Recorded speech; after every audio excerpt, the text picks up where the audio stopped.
بسم الله الرحمن الرحيم الحمد لله رب العالمين وأفضل الصلاة وأتم التسليم على سيدنا محمد وعلى آله وصحبه أجمعين. Toutes les louanges reviennent à Allah, Tabaraka wa Ta'ala, notre Seigneur, le Seigneur de l'univers, celui qui nous a créés. Et prière et salut à son bien-aimé prophète Muhammad sallallahu alayhi wa sallam. Chers frères, chères sœurs, assalamu alaykum wa rahmatullahi ta'ala wa barakatuh. Pour ne pas être très long, inshallah ta'ala, je vais rentrer directement dans le sujet. Il faut savoir, chères sœurs et chers frères, que notre Seigneur tabaraka wa ta'ala nous dit dans un verset wa ahsinu inna Allah yuhibbul muhsinin, ce qui veut dire, traduction rapprochée, et faites le bien. Inna Allah yuhibbul muhsinin, Allah aime ceux qui font le bien, Allah aime les bienfaisants. Il nous dit également dans un autre verset Inna Allah ma'al ladhina attaqaw wal ladhina hum muhsinun.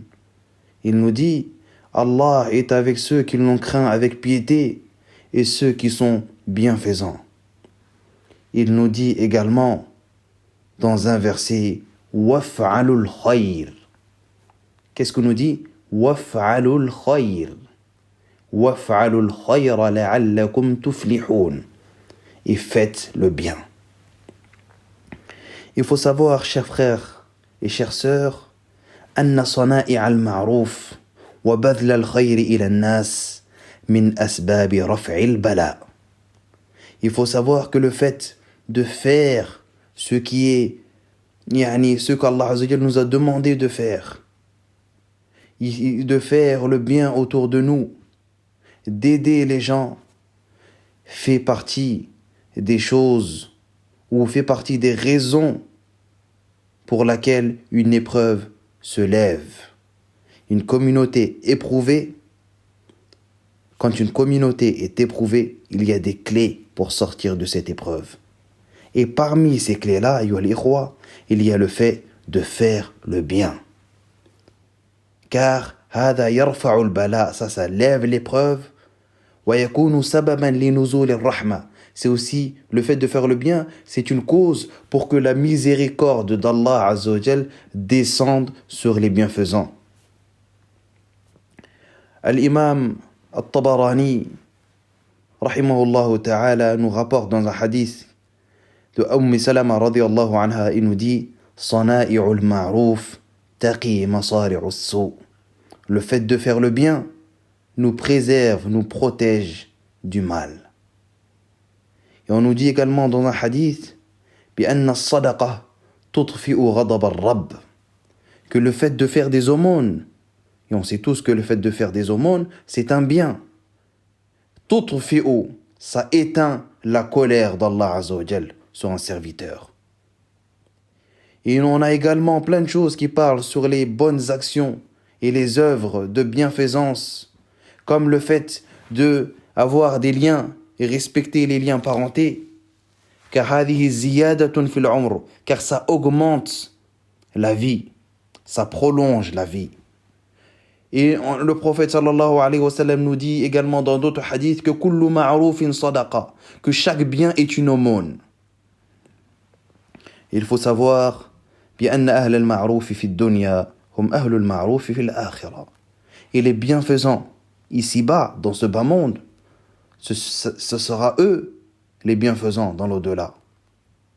Et ceux qui ont fait du mal ici, ce sont les mêmes qui feront du mal dans l'au-delà. Et ceux qui ont fait du bien, ils retrouveront le bien devant eux. Ceux qui ont fait du mal, malheureusement, ils ne retrouveront que du mal. Le prophète sallallahu alayhi wa sallam nous dit dans un hadith qui a été rapporté par Abdullah ibn Amr ibn al-As radiyallahu anhuma, il dit Ar-Rahimuna yarhamuhum ar-Rahman. Les miséricordieux, Allah Azza wa Jal, il est miséricordieux avec eux. Irhamu man fil ard. Soyez miséricordieux avec les gens sur terre. yarhamukum man fis sama. Celui qui est dans les cieux sera miséricordieux envers vous. Kama qultu lakum, comme je vous ai dit, chères sœurs et chers frères, Allah Azza wa Jalla nous dit Inna Allaha ma'al ladhina taqaw wal ladhina hum muhsinun. Allah est avec ceux qui l'ont craint avec piété et avec ceux qui sont bienfaisants. Donc, en faisant des bonnes actions, qu'est-ce qu'on gagne? Ma'iyyatullahi tabaraka wa ta'ala. Ma'iyyatullah. Donc celui qui fait du bien, Allah Azza wa Jal sera avec lui. Car le verset nous dit qu'Allah Azza wa Jal est avec ceux qui sont bienfaisants. Et à votre avis, est-ce que celui qui est avec Allah, il a perdu quelque chose? La wallah, il n'a rien perdu du tout. فَمَنْ كَانَ اللَّهُ مَعَهُ كَانَ النَّصْرُ مَعَهُ. Celui qui a Allah avec lui, il aura certes la victoire avec lui. Celui qui a Allah avec lui, il aura certes la réussite avec lui.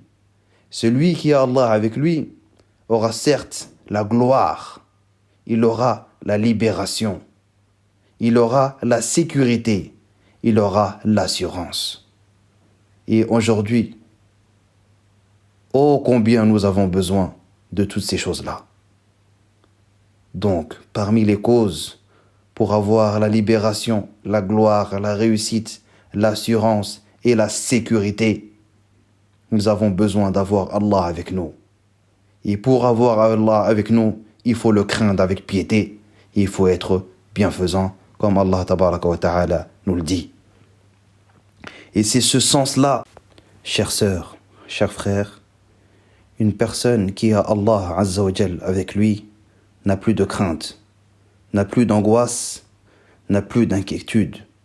C'est pour ça qu'Allah Azza wa Jal, il a dit dans un verset à Moussa et son frère قَالَ لَا تَخَافَا إِنَّنِي مَعَكُمَا أَسْمَعُ وَأَرَى. Il leur a demandé, il leur a dit, ne craignez rien, je suis avec vous. Asma'u, j'entends, wa ara, et je vois. Et c'est tout cela que le prophète sallallahu alayhi wa sallam a compris. C'est pour ça que quand il a été poursuivi par le peuple de Quraysh, quand il était sur la route de Médine, avec son compagnon, son meilleur ami, son ami, qui est Abu Bakr as-Siddiq, et qui lui a dit, Ya Rasulallah, لو نظر أحدكم أو لو نظر أحدهم إلى موطئ قدميه لرآنا.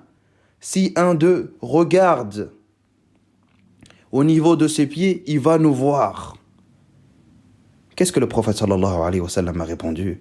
Il a répondu, Ma dhannuka bithnayn, Allahu thalithuhuma. Qu'est-ce que tu penses de deux? Allah est leur troisième. Deux personnes qui ont Allah avec eux. Tu penses qu'il va leur arriver quelque chose? Ensuite, il a dit, La tahzan, ne t'inquiète pas. Inna Allah ma'ana. Allah est avec nous. Et puis également, quand le peuple de Moussa alayhi salatu wassalam, ils ont été poursuivis par Pharaon. Et le verset nous dit que ces personnes ont dit Inna la mudrakoun. Le verset, qu'est-ce qu'il nous dit? Puis quand les deux parties se virent, quand les deux parties se sont vues, alors qu'ils étaient en train de se faire pourchasser, les compagnons de Moïse ont dit nous allons être rejoints. Qu'est-ce que Moussa alayhi salatu wassalam, il a répondu? Kalla. Il a dit jamais. Pourquoi il a dit jamais à votre avis? Car il a Allah avec lui. Il a dit j'ai avec moi mon Seigneur qui va me guider. Et on sait tous comment cette histoire a terminé. Fa'ayyuha al-ikhwa, une recommandation, un conseil venant d'un frère. Faites le bien autour de vous. Je vais parler aux personnes qui ne priaient pas, mathalan, et j'insiste sur la prière, qu'ils ne priaient pas parce qu'ils sont occupés par le travail, parce qu'ils ont des occupations autour d'eux dans cette période de confinement. C'est maintenant ou jamais. Je vais demander aux personnes qui prient déjà et qui faisaient déjà du bien, continuez à faire du bien pour qu'Allah Azza wa Jal nous soulage et nous sorte de cette épreuve. Ista'inu bis-sabri was-salah. Armez-vous d'endurance et de prière, car as-salah, kama yaqul al-ulama, ibadatun tushriqu bil-amali fi lujjati adh-dhulumat wa tunqidhu al-mutaraddi fi darbi al-mudlimat wa ta'khudhu bi yadi al-ba'is min qa'ri bu'sihi wal-ya'is min darbi ya'sihi ila tariq an-najah. Car cette prière, quand une personne est dans le fond, touche le fond et dans son trou noir, c'est cette prière qui va être pour lui une lumière qui va le sortir de cette difficulté. Quand une personne elle va être désespérée, quand cette personne va être dans une misère, c'est cette prière qui va la sortir de là. Donc, ayyuha al-ikhwa, faites le bien autour de vous. Ceux qui sont en train de faire du bien actuellement, et ô combien il y en a. J'ai vu des jeunes dans les quartiers se mobiliser pour aider les gens, se mobiliser pour apporter des courses aux personnes qui ne sont pas capables de le faire. Continuez à faire le bien et faites des invocations. Je demande à Allah Azza wa Jal de récompenser toutes les personnes qui ont pris les initiatives pour cela. Ayyuha al-ikhwatu fillah, on demande à Allah Azza wa Jal de nous protéger, on demande à Allah Azza wa Jal de nous préserver, on demande à Allah Azza wa Jal de nous soulager de cette épreuve qui est ô combien difficile, mais beaucoup de personnes n'ont pas encore compris que cette épreuve est difficile. Ayyuha al-ikhwa, qu'est-ce que vous attendez? Wallahi, nous sommes dans une épreuve. N'attendez pas que cela touche un proche, quelqu'un de votre famille pour savoir qu'on est dans l'épreuve. On n'est pas en vacances. On n'est pas en vacances. Donc, revenez vers Allah tabaraka wa ta'ala afin qu'Allah Azza wa Jal nous soulage de cette épreuve. Je demande à Allah Azza wa Jal de faire miséricorde à toutes les personnes qui nous ont quittés et de soigner et de guérir toutes les personnes qui sont malades aujourd'hui. جعلني الله وإياكم من الذين يستمعون القول فيتبعون أحسنه فذكر إن نفعت الذكرى سيذكر من يخشى ويتجنبها الأشقى الذي يصلى النار الكبرى ثم لا يموت فيها ولا يحيا قد أفلح من تزكى وذكر اسم ربه فصلى. السلام عليكم ورحمة الله تعالى وبركاته.